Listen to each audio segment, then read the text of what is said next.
എല്ലാവർക്കും നമസ്കാരം. ത്രിമധുരത്തിൻ്റെ ഏറ്റവും വലിയ സന്തോഷം എന്താണെന്ന് അറിയോ? ഏറ്റവും പ്രായമായ ആളുകളാണ് അനുഭവം അയച്ചു തരുന്നത്. 84 വയസ്സുള്ള അമ്മ ഇന്നലെ ഗ്രൂപ്പിൽ ചേർന്നു എനിക്കൊരു അനുഭവം അയച്ചു തന്നു. ഞാനത് വേഗം വായിക്കാം. ലക്ഷ്മി ദേവി എന്നാണ് അമ്മ എന്നോട് വായിക്കാൻ വേണ്ടി പറഞ്ഞിട്ടുണ്ട്. ഗോവിന്ദേ, പാലക്കാടാണ്, രാമശ്ശേരി എന്ന സ്ഥലത്താണ് വീട്. ഇപ്പം മകൻ്റെ കൂടെ മദ്രാസിലാണ്. 30 കൊല്ലം കൽക്കത്തയിലായിരുന്നു. ഭർത്താവിൻ്റെ കൂടെയായിരുന്നു കേട്ടോ. അദ്ദേഹം 2013 സെപ്റ്റംബറിൽ ഞങ്ങളെ വിട്ടുപോയി.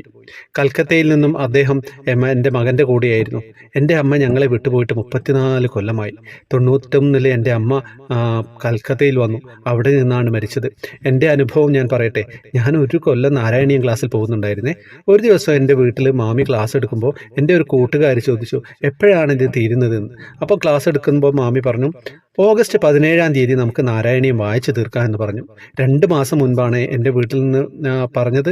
അത് ഭഗവാൻ അവർക്ക് തോന്നിപ്പിച്ചതാണ്. കാരണം ആഗസ്റ്റ് 16 പറഞ്ഞുവെങ്കിൽ എൻ്റെ അമ്മ, എൻ്റെ ചെറിയമ്മ മരിച്ച പുലയായിരുന്നു. ഓഗസ്റ്റ് 18 എന്ന് ആയിരുന്നു പറഞ്ഞതെങ്കിൽ എനിക്ക് നാരായണി 1 കൊല്ലം പഠിച്ചിട്ട് പാരായണം ചെയ്യാൻ പറ്റില്ലായിരുന്നു. കാരണം ഓഗസ്റ്റ് 17-ാം തീയതി എൻ്റെ അമ്മ മരിച്ചു.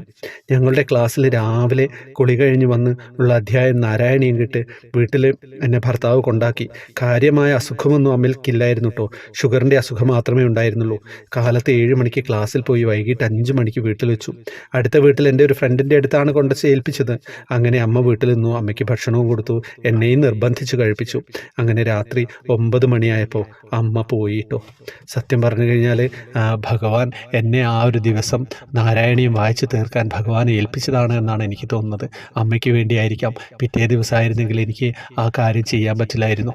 സത്യം പറഞ്ഞു കഴിഞ്ഞാൽ ഇതൊക്കെയാണ് നിമിത്തം എന്ന് പറയുന്നതില്ലേ. ഇപ്പോൾ 84 വയസ്സായ അമ്മ, നിങ്ങളൊന്ന് ആലോചിച്ച് നോക്കൂ. നമ്മളൊക്കെ 84 വയസ്സായ പേപ്പറും പേരയും എടുക്കാൻ പറ്റുമോ എന്നുള്ളത് അറിയില്ല.